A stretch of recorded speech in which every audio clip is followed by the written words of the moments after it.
Okay, so last little lecture we talked about the um, the difference between what is often called a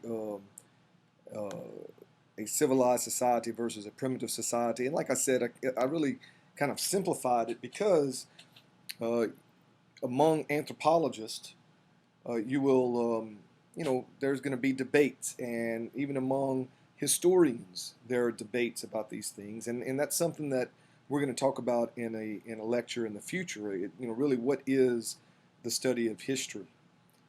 And you will find that history changes all the time because history is sometimes defined as how the present views the past, and since the present is in constant flux, the way we view the past changes. But we'll talk about that a little bit later. But it's very important.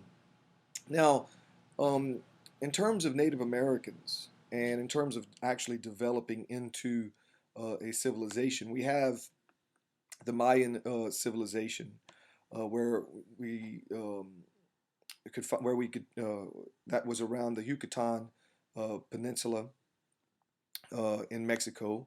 The Aztecs eventually took over the Mayan civilization, and its capital was Tenochtitlan, which is today Mexico City, and in South America, along the coast, along the west coast, the Inca also developed a civilization. And when I'm talking about a civilization, I'm talking about all those things that we talked about in the last lecture. Now, the tribes in what is now the United States were mainly nomadic. Okay, uh, as I mentioned, a perfect example were the Sioux Indians in the Great Plains. The Great Plains were between the Mississippi River and the Rocky Mountains, and they mainly depended upon the buffalo. Many years later, after the U.S. Civil War, the U.S. Civil War is from 1861 to 1865, they started building more and more trains out west. All right, this is my little drawing of railroads. And oftentimes in the mountain passes, the buffalo herds would block the trains, therefore derailing the trains. And so the railroad companies would hire hunters to go into into that area between the Mississippi River and the Rocky Mountains and kill as many buffalo as possible. And this is really, of course, what destroyed more than anything else the Sioux Indians. When I say destroyed them, and destroyed their culture. Once you take a resource away, such as the buffalo, then it made the Sioux Indians much easier to subdue. For a long time, many people didn't go out and venture out beyond the Mississippi River or west of the Mississippi River because the Sioux Indians and the Plains Indians, not just the Sioux, all right, really had a superiority in weaponry.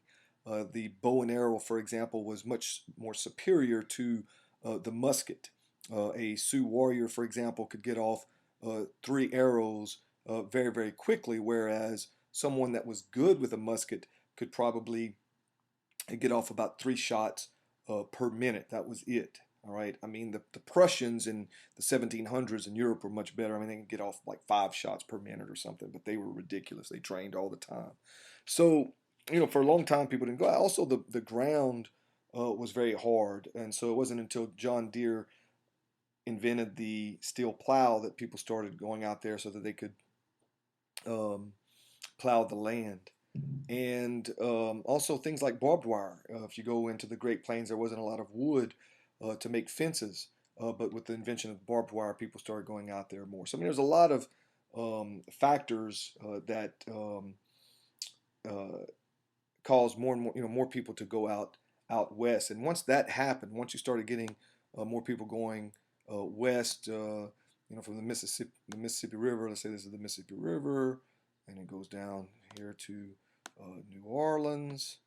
I'm still upset about the football game the other night, but we're not going to talk about that since this is American history. Um, I was trying to do like a little period there. There we go. Um, Here's the Rocky Mountains.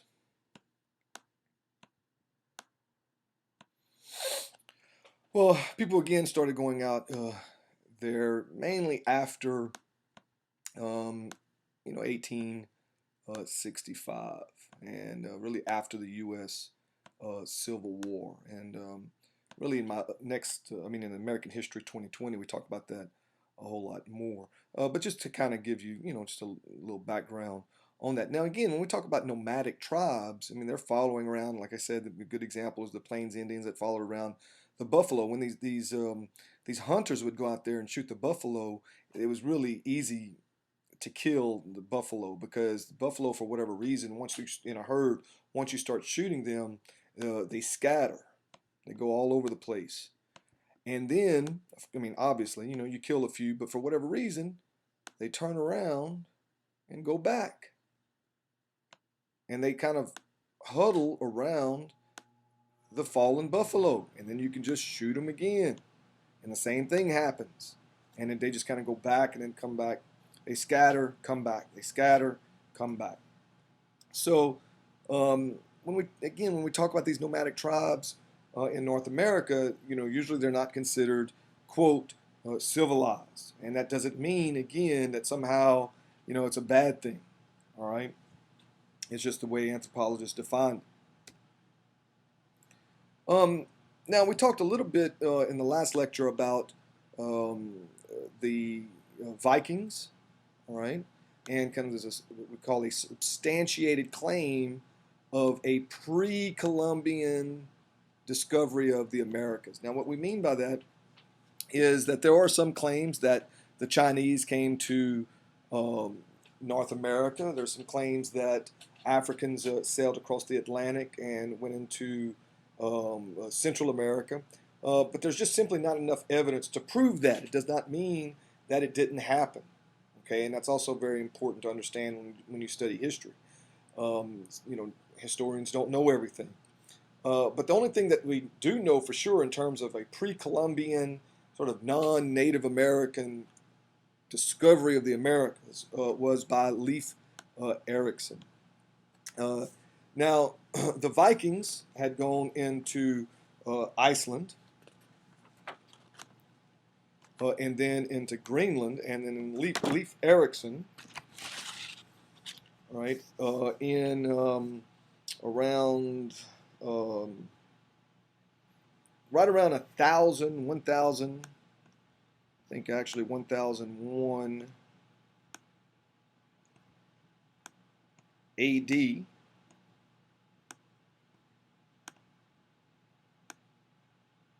Okay, that's a pretty big D there. This is also, you'll see this a lot more now. Instead of AD, they'll say CE, or Common Era. And so either one is good. Either one's fine. You'll see this a lot more around in history books and things like that. This is kind of what I grew up with. But this is CE is really what is considered proper, I guess now. It just means the common era. So right around 101 AD or CE, Leif Erikson, all right, discovered Baffin Island, Labrador, and Newfoundland, which he called Venland, or the land of grapes. Okay, land of grapes. It's really a misleading name because there are no grapes grown up there. But it was kind of a real estate deal, in a way, because they would try to encourage people to settle there. So I'm just kind of using my little clicker here, so that's why my handwriting's not so great. Just like Greenland. I mean, it's not like, it's not exactly green, if you know what I mean. All right, but that was to encourage people there. This is a painting that I just got off the internet. That was this supposedly is Leif Erikson discovering North America. This painting, I think, was painted like in the 1870s or something like that. I'm not sure. And this is the area that we're talking about. This is Labrador right here, and this is Newfoundland here. It really didn't take. In other words, they did not. Uh, there were no permanent settlements there. People settled there, but they didn't stay. So Christopher Columbus, his, even though, again, he didn't sort of discover America, it was truly 1492 was truly a what we call a watershed event in history. In other words, the reason we have Columbus Day, and the reason we talk about Christopher Columbus so much is because the world was never the same after 1492. Okay, so let's not judge Christopher.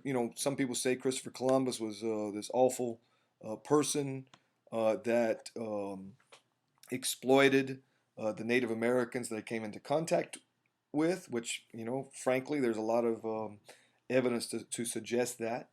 Some people say that those things are exaggerated or whatever, but we're not here to judge that so much. I mean, you can, if you're interested and you really want to read about that, then there's a lot of material that you can find and you can come to your own conclusions.